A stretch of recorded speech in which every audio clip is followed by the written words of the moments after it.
De novo, estamos con todos vostedes e damos a boa noite e a benvida a José Estévez, director xerente de Viña Almirante, Sociedade Cooperativa Galega. Señor Estévez, moi boa noite, benvido, como estamos? Hola, boa noite, como está? Encantado de estar aquí. Bueno, e nos de que veña, e, bueno, vostede e Viña Almirante é un dos patrocinadores deste programa, pero vostedes están de cumpleanos, non?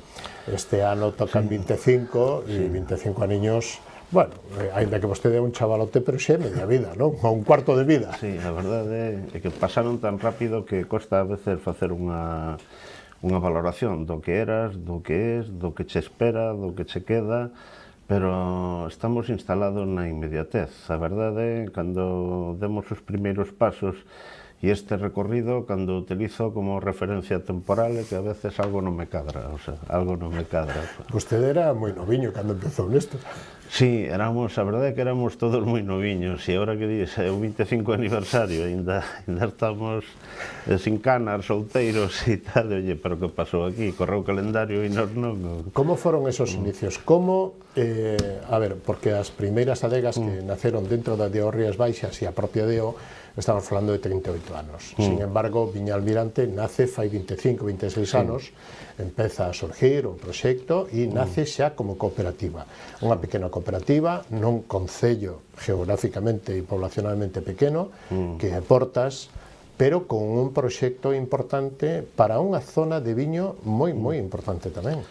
Sí, para unha zona de viño histórica, pero a nivel de Rías Baixas parece que non estábamos no mapa, non? Primeiro porque había unha tradición fortísima de viños comuns, de outras variedades, e iso nunca se abandonou de todo.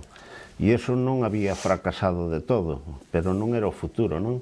Pero, bueno, viñan tempos novos e unhas políticas marcadas por fondos europeos que axudaban á reestruturación. Entonces, houve unha serie de personas que nos formamos, que estaban vendo exemplos en Francia, no norte de Italia, e dicir, isto non pode ser ter unha obligación máis ao chegar á casa despois de traballar, non? Isto ten que ter unha repercusión na economía social, isto ten que ter unha repercusión no pobo, na nosa maneira de vivir, de enfocalo.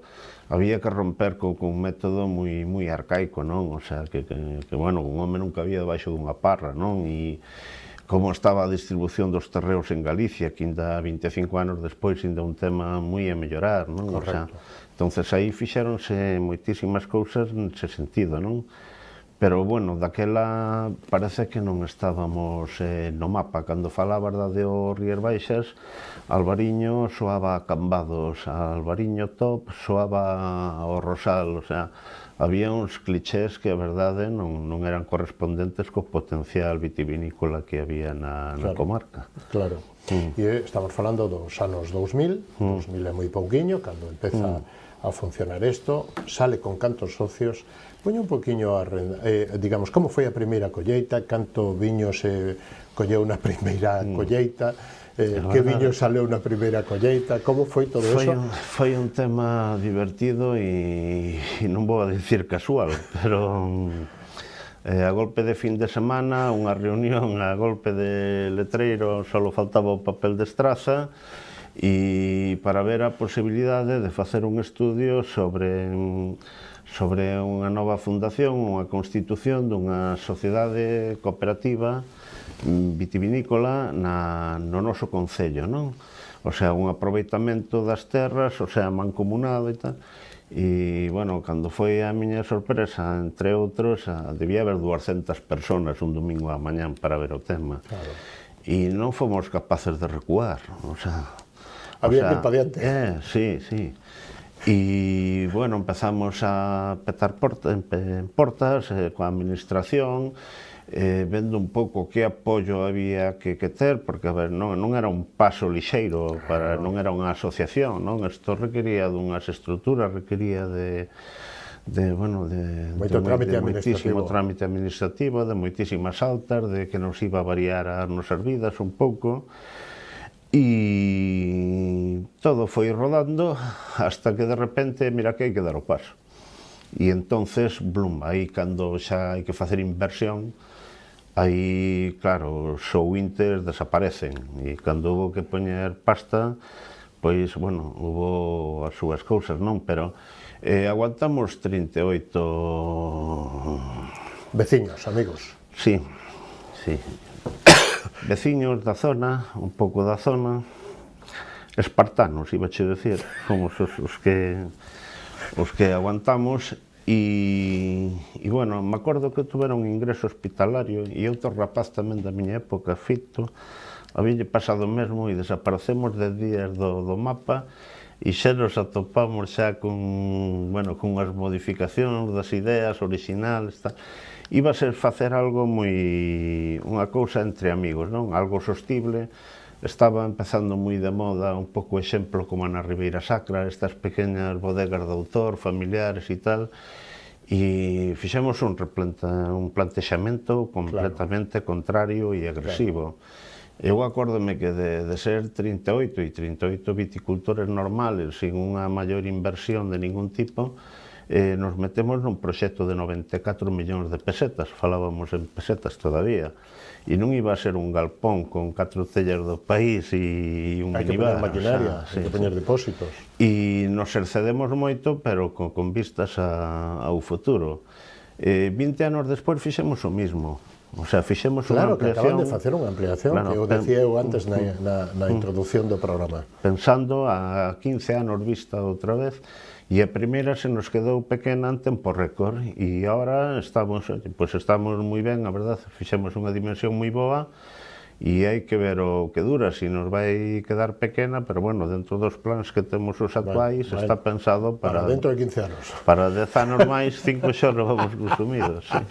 Bueno, pero hoxe, digamos que hoxe son o doble de socios. Sí.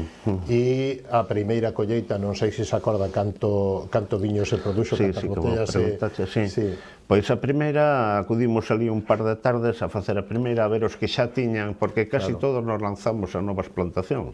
Claro. En Portas hubo viño históricamente e variedades nobres, e variedades nobres, pero dentro dos pazos. Claro. Pero na zona libre, na zona común, pois foi desaparecendo todo. E acórdome que había xente había socios que xa tiñan plantacións, e os outros nos acollemos inmediatamente a plan de reestructuración. 19.000 kilos foi a primeira colleita.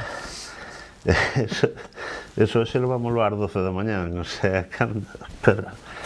E, bueno, agora, hubo unha etapa aí longa, cando foi a crise financeira, que aí, tuvo todo o país... Nervioso. Sí, e además nun período longo e inconcluso, que non se sabía moi ben hacia onde veo o tema, e agora temos que ser xa casi un pouco excluintes ás veces, pero estamos nos 600.000 kilos de uva sin ningún problema, e era un proxecto entre uns poucos veciños e amigos.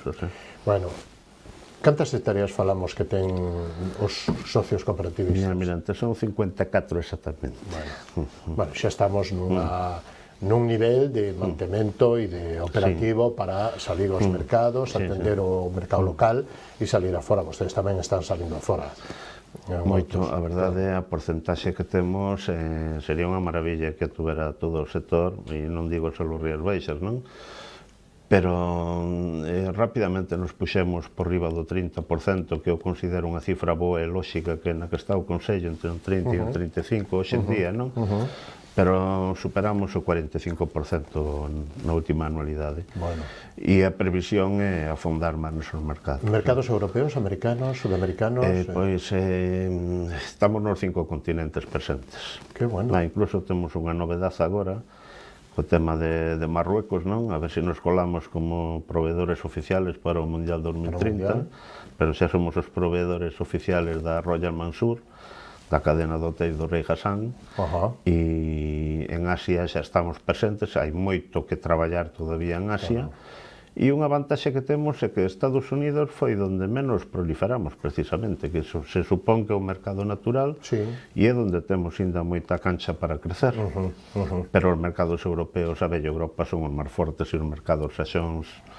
Eu, por exemplo, gústame falar moito de Irlanda, non? Porque cando vemos as cifras de exportación do Consello, a todo o mundo se lle encha a boca coa cifra de Estados Unidos, 4 millóns, vale, moi ben, pero son 400 millóns de habitantes. Pero porcentualmente Irlanda consume máis de medio millón de litros de Rías Baixas e son 7 millóns de habitantes, e xa nos gustaría esa proporción en calquer outro sitio. En calquer outro sitio. Ou xa dentro da non hai viño para esas proporcións. Non habería viño. Pero sí que estamos fortes en lo que nos mercados irlandés, británico, holandés. Son mercados fortes, e temos outros mercados fortes pero máis casuais, non? Por exemplo, o tema de Rusia está moi complicado coa guerra, pero era coas sancións. Sí, pero era un mercado tamén moi incipiente. A ver si esto digamos que as crisis geopolíticas, a ver si esto se arregla. Sí, pero, bueno, por moitas máis razóns se deberá arreglar. Claro. Sí. E estamos presentes prácticamente en toda Latinoamérica. Aí sempre tuvemos moi bo feeling con esos mercados, pero, bueno, non son mercados moi maduros a día de hoxe, moi puxantes, non? Conforme á súa propia realidade socioeconómica, pois as posibilidades están onde están. Logo falamos de viños, pero antes me gustaría que nestos 25 anos hai unha evolución tamén logo dos viños, que lle dedicaremos un apartado para que se poida, digamos, que estender un pouquiño e que poida marcar as diferencias que marcan estos viños, pero hai unha evolución tamén, e a máis reciente, da imaxe corporativa, non? Sí. Me gustaría que afondaran os primeiros criterios, aquela copiña que había que interpretala e que estaba perfectamente diseñada e tal, que daba tal, e que agora se fai a outro concepto moito máis histórico, non? Sí. Bueno, referencia a Domingo Fontán. Si bota a vista atrás, grandes corporacións tipo Telefónica, Televisión Española, todas tiñan un recuadro. E iso foi, como a todas as modas, foi evolucionando, non? A unha mensaxe máis simplista, máis directa, quen nos diría fai moito tempo, bueno, que o signo de nai, pois que sería algo que poderas promocionar, non? Cando estamos acostumbrados a estilos moito máis barrocos, a Coca-Cola e outras cousas así, non? Aquela primeira imaxe, que sí que nos gustaba o seu contido, pero, bueno, creíamos que para a súa aplicación práctica había que modernizala, fora feita con equipo de Universidade de Belas Artes. E nos deixamos guiar e, bueno, eu creo que estaba... Sí, tiña moito sentido. Tiña moito sentido, pero, bueno, chegou un momento que, conforme foi cambiando tamén a nosa propia sociedade, conforme lle demos un impulso de cando fixemos a Adega Nova, pois quixemos facer un pouco todo novo, non? Tiñamos necesidade de facer unha liña toda, tanto marketingiana, bueno, como produtiva, máis homoxénea, con máis coherencia, non de salida de produto a produto. A primeira foi unha liña moito máis espontánea, moito... Bueno, porque o camiño hai que facelo andando. Claro, moito máis de inicio. E, bueno, agora temos un logo que, bueno, é indicativo, simplista, pero indicativo do escudo, garda o escudo similar ao de Portas, e a porta de entrada para todo o equipo que implica unha sociedade cooperativa. E un homenaxe a Domingo Fontán, non? Sí, non podíamos... O primeiro xeógrafo que fai o primeiro mapa de Galicia. Non podíamos deixar pasar a ocasión.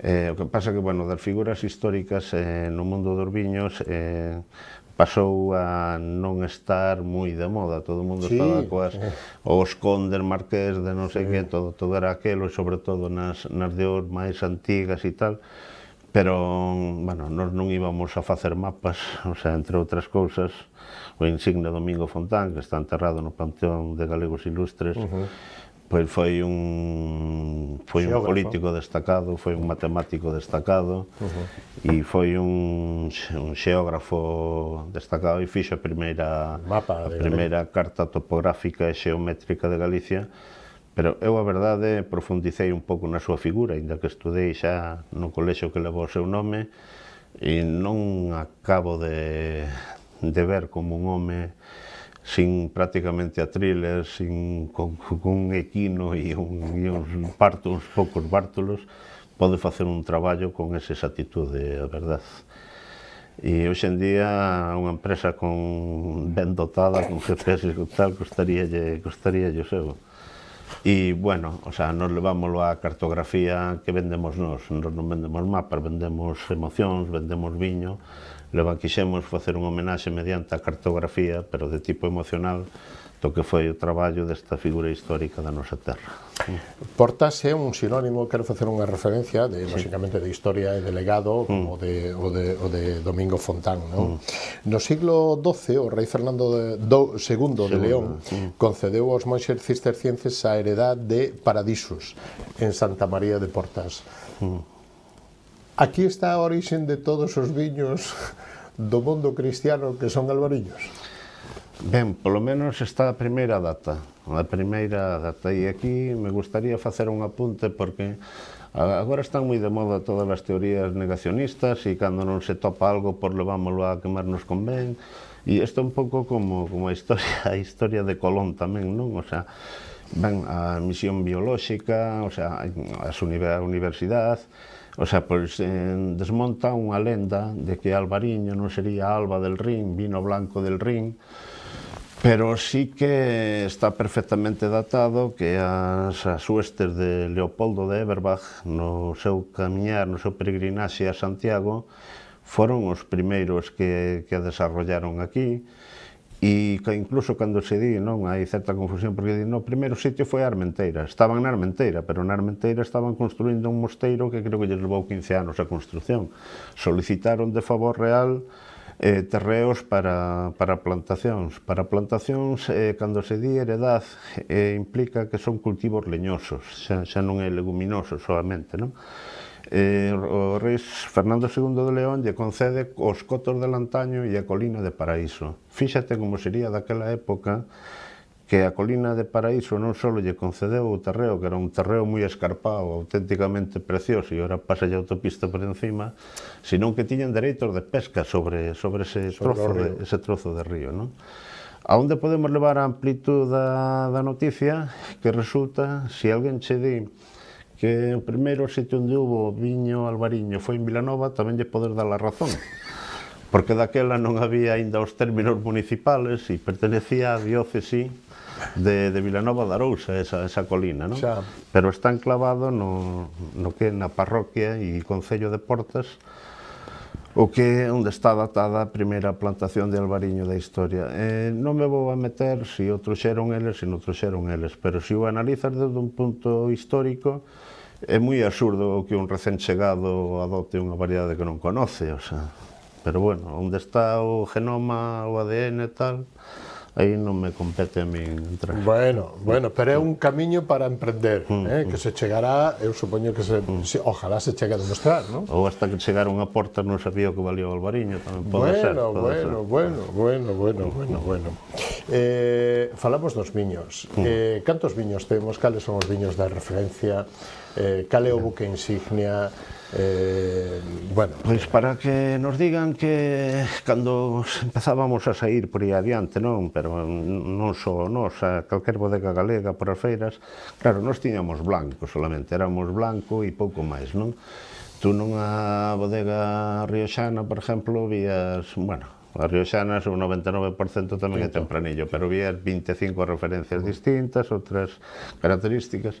Aquí, casi que sen esforzo, casi que sin querer, ao final tes que abrir moitísimo o abanico, pero por os oferta non só a oferta comercial, sino por os distintos tipos de vinificación, por os distintos tipos de mercado, e en base ao tipo de vinificación temos dúas liñas diferenciadas e sobre esas dúas liñas hai complementos e ao final estás en 7 divisións de produto sin ser un cambio de cromos. Os mercados xa gustan os viños de sangrado directo, non? Que conserven ese punto de acidez. No norte de España tamén, a zona de Coruña, sempre lle gustaron os viños un pouco máis ácido, non? O que marida mellor co pescado, co marisco. Sin embargo, hai outro nivel de población que quere o viño máis suave, máis dulce. Depende do tipo de consumo tamén, se é para maridar con comida, se é para tomar en copeo, e despois avanzamos noutras liñas, non? A criomaceración, a maceración pelicular en frío, sempre estuvo tradicionalmente moi ben vista. Bueno, antes o do frío estaba máis complicado, pero sempre se fixo ese tipo de maceración na nosa terra e creemos que lle dá unha particularidade brutalmente distinta. Aí falamos da marca Macherato. Macherato, sí. Claro, que ven sendo macerado. Sí. Macerado en frío e... Maceración pelicular en frío. Claro, crío maceración. A complexidade que lle dá, que lle dá o viño, o sea, a forza organoléctica toda que lle dá, a potencia en aromas, a suavidade, a voluptuosidade en boca, o posgusto máis largo, o sea, a transformación é brutal, o sea, no viño, non? Despois, bueno, hai algunha técnica que desbotamos, outras bodegas alfán non creemos que sea conveniente, nin a máis axeitada para o viño albariño, non? E depois temos crianzas tamén sobre lías, que o facemos no viño de festas, no Eivi, e temos tamén fermentación en barrica. Eu, persoalmente, os blancos en barrica gustanme moitísimo. Comercialmente non é a división que máis se move, e Albariño e Rías Baixas pois tampouco é moi popular por o empleo de madeiras, senón pola súa frescura e por o seu carácter atlántico. Pero aquí a madeira marca moito, non? Eu tamén son a madeira, tamén me gusta. Sin chegar a ser carpinteiro. No, pero dalle moitísima nobleza, dalle moitísimo empaque, moitísimos matices distintos. Como diferenciaría, digamos, cal é a diferencia máis importante que poidan ter os viños feitos en portas, feitos por Viña Almirante, con respecto aos viños do Salnés ou esos matices? Se hai un matiz ou dous, cales serían, señor Estévez? Ben, clima, eu creo que clima sería un, o sea... Claro. Se é un poquinho máis frío, hai un poquinho máis de xeadas. Temos estamos a 10 kilómetros da costa, non perdemos ese carácter atlántico, pero o contraste climático é moi forte, o sea, o inverno son máis fríos e os braos tamén son máis difíciles de levar, non é esa suavidade da costa, non? Da mesma maneira, hoxe en día no mercado estase marcando moito esa tendencia que os salneses están nos vendo xa como viños atlánticos, non? E aqueles viños que antes do Rosal, que eran a dulzura, a suavidade, pois casi os ven como a viños de río, están perdendo un pouquiño o terreo connosco, non? E eu creo que ese concepto de terroir e esos pequenos microclimas que temos no interior, hai casos moi concretos, por exemplo, nos nosos aledaños, na parroquia de Valiñas, en certas zonas de Portas e Lantaño, pois influe moito, e cando faz, unha vez chamábame moito a atención, cando faz a trazabilidade sobre un viño que levou un premio importante, e dicir, bueno, a ver que pudo influir aquí, non? Porque, a ver, está a conservación, está a man do enólogo, influyen moitas cousas, e faime moita, o sea, despertou unha curiosidade, e non é unha casualidade, pero todos os viñedos que están sobre o ferrocarril, sobre a liña do ferrocarril, eran os que tiñan maior aporte aos viños que habían resultado premiados. E, bueno, o ferrocarril non pasa por zonas baixas, precisamente, pasa por zonas secas, non? E, bueno, me gustaría que fixera referencia, porque aquí hasta ahora estamos falando de albariños 100%, prácticamente, pero vostedes teñen un caíño blanco que, ademais, digamos que podríamos decir o que se entende no mundo dos viños como viño de pago, aínda que sea un viño de finca. Non sei se o de pago é moito ou está configurado como viño de pago, pero... Esa clasificación de pago, pois hai un rexistro que establece unha serie de peculiaridades que, bueno, para que o determinen así, non? Comercialmente moita xente se denominaba viño de pago, pero non estaba nesa división, non? Correcto. É unha categoría de viños que ten que cumplir unha serie de requisitos. Pero no noso caso, en realidade, é que sí, está na capellanía de San Juan, que é unha heredad tamén, que no seu día foi da Iglesia, e está nunha soa finca. É innegable que é un viño de finca, o sea, non vamos a entrar na calificación de viños de pago. E hai outro produtor máis no Salnés, non sei quen é, pero vexo nos rexistros, pero creo que solo en todo Rías Baixas, creo que solo 4 adegas traballamos con esta variedade. Sí, algunha me ven á memoria, pero non me veñen as 4 agora mesmo. Pero en todo caso, como se comporta e que aceptación ten un caíño 100%, caíño branco 100%, É moi complicado. A base de viaxar, ves exemplos, e, claro, sempre se lle buscou solucións aos viños, non? O sea, aos viños e a calquer alimento, non? O primeiro que ve unha lamprea, de cantar formas se lle ocurriría primeiro de comer antes de facer a bordelesa. Pois eu, por exemplo, un dos viaxes formativos que fixera, que me acordo, fora con membros do propio Consello Regulador, a zona do Véneto, a Soave, e vimos unhas zonas onde había entre elas estaba a variedade gargánega, e aquel viño requería moitísima garda para ser, o caso que era un viño prestixado, pero aquilo requería moitísima garda para poder ser comercializado e bebido, sobre todo. E cando empezamos con isto do caíño blanco, claro, tiña referencias históricas, non? De probalo e tal, pero tuvemos como uns 3 anos experimentando. Claro.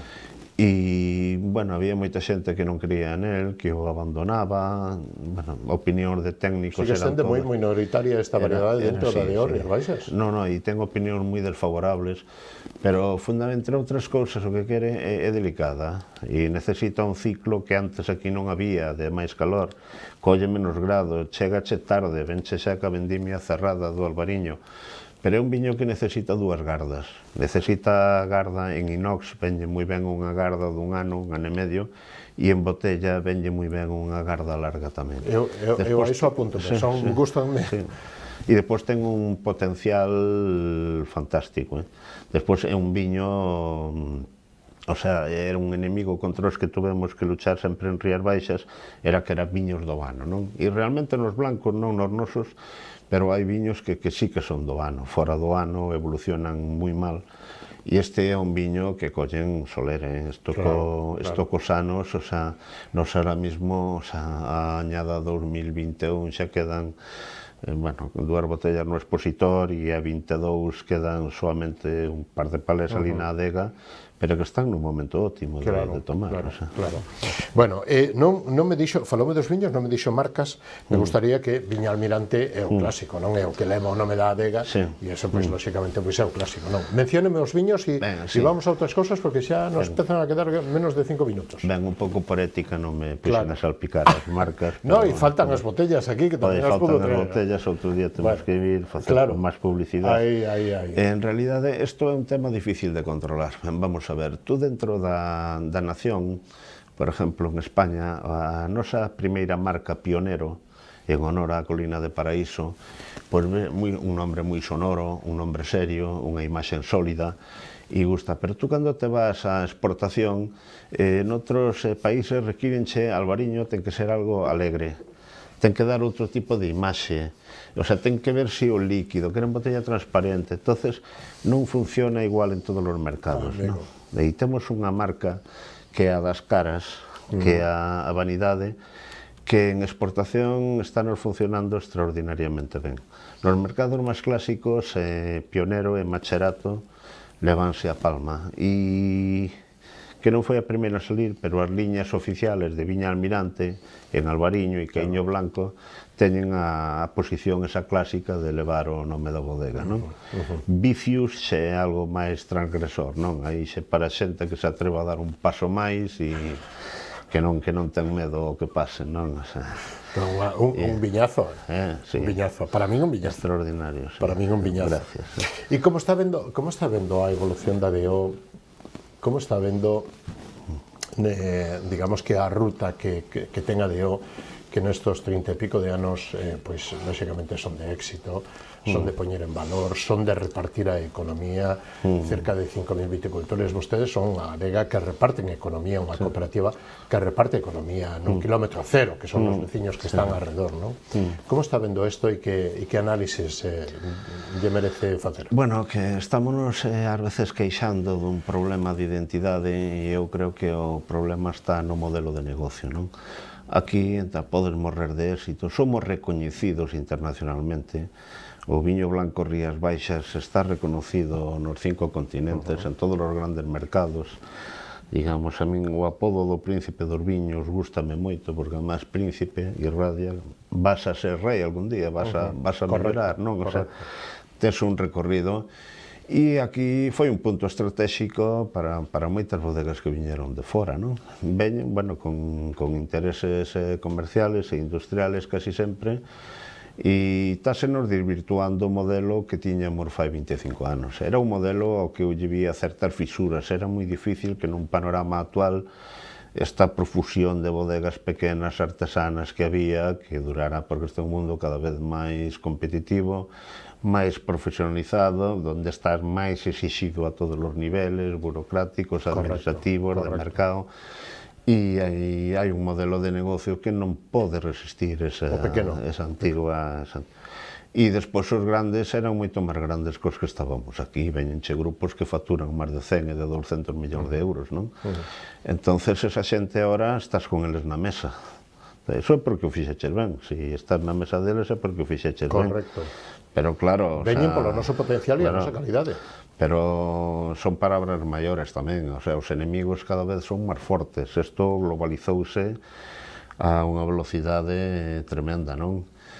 Hai que ter en conta facer contrapesos para non perder identidade, para manter a orixe, o noso modo de facer, o noso modo de ver, con independencia de que copiemos o bo que fan a nosotros. Sí, eu creo que sí, pero a verdade, os mercados teñen un arrastre moi forte, non? O sea, as claves para triunfar telas, non? O sea, unha boa construción de marca, e ir a viños premium, o sea, pero bueno, despois que poidas sobrevivir con eso no mercado, donde nunha economía de escala hai alguén moito máis forte que a ti, pois eso é unha lancha contra un transatlántico moitas veces, non?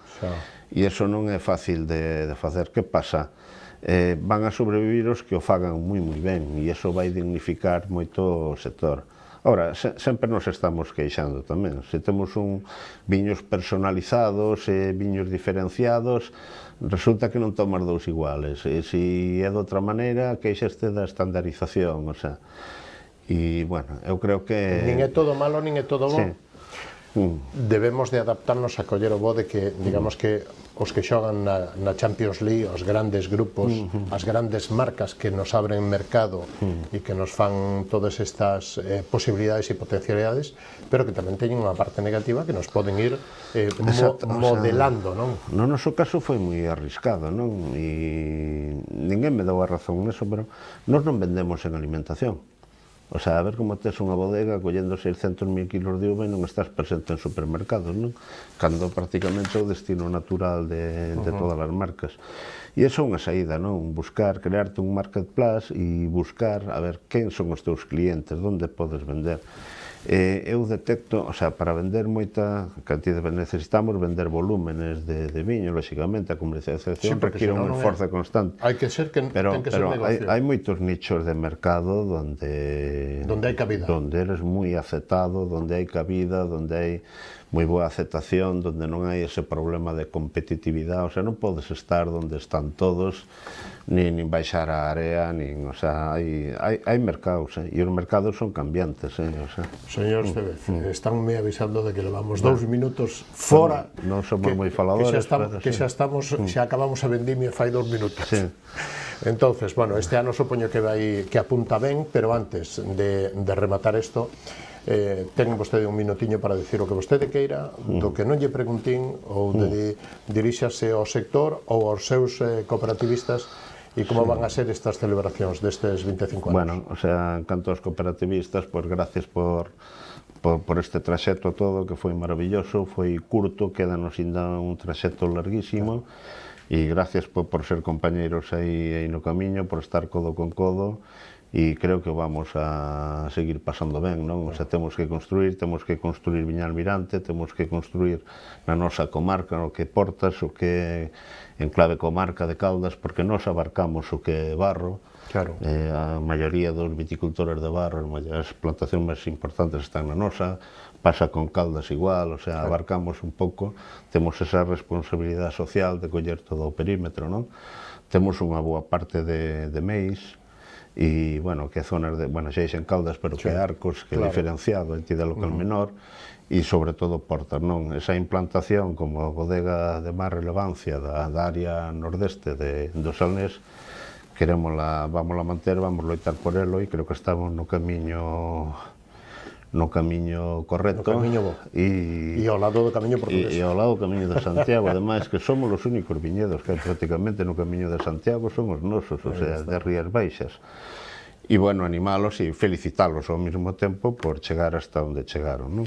E en clave sector, ahora que me preguntas, me gustaría que as augas seguiran polo seu cauce e antes de haber movimentos que ás veces distorsionan o que é a realidade de Rías Baixas ou que nos poden levar a unha publicidade negativa, pois que todo o mundo teña en conta, este é un sector, este é unha DO na que eu digo que é na única na que o viticultor, para ben ou para mal ás veces, pero está sempre no centro da ecuación. E, bueno, estos altibaixos e estos desaxustes son os primeiros que o van a notar, non? Pero que todo o mundo se dé conta que Consello Regulador somos todos. Ás veces, cando falamos de Consello Regulador, parece un ente político. Viticultores, as 174 bodegas. O sector primario é fundamental, a industria é fundamental, a parte comercializadora é fundamental, pero o Consello Regulador Rías Baixas somos todos. E se todos non remamos na mesma dirección... O interés general que prime, non? Sí, se non primo o interés xeral é cando vamos a ter os desaxustes que vamos pagar as consecuencias. Sobreviviremos, pero con algunha ferida, algunha batalla. Bueno, señor Estevez, un placer recibirlo, un placer contar con ustedes. Cando queiredes, dentro do tempo do que dispoño, que a veces va limitado... E por outros 25, brindaremos por outros 25 anos máis que veñan cheos de éxitos para vostedes, para os socios e a cooperativa Viña Almirante, que será bo tamén para todo o sector. Moitísimas gracias e moi boa noite. Feliz cumpleanos. Gracias. Feliz cumpleanos. Nos vamos a publicidade, amando os patrocinadores, volvemos non instatiño e recibimos a Ángel Moldes, alcalde de Pollo. Ven a facer balance destos 3 anos e de outras moitas cosas da actualidade deste Concello de Pollo.